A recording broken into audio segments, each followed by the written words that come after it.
हा विषय पण महत्त्वाचा आहे आणि या विषयाकडे पण मी लक्ष घालणार आहे. जसं जसं आता अधिकांश मशिदीवर सकाळी पहाटे 6च्या आधीचे भोंगे बंद झालेले आहेत.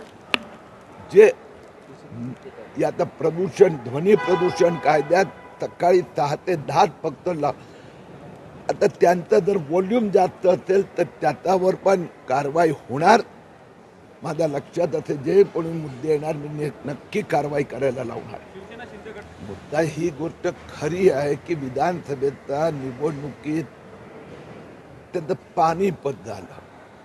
आता हे तिघे जण एकत्रित बसत नाही म्हणून तिथे राहिलेले काही चांगले कार्यकर्ते त्यांना वाटतं की आता तर काय देवेंद्र फडणवीस शिंदे यांचं महायुती अजित पवार सरकार राहणार आहेत वर मोदी सरकार म्हणून चांगल्या कामासाठी ते इथे तिथे जातात.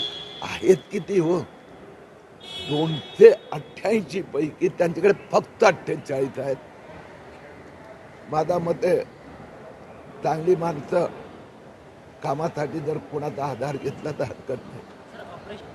मला काही समजत नाही आज अमित शहावर एवढं काय प्रेम उपाळून येतोय.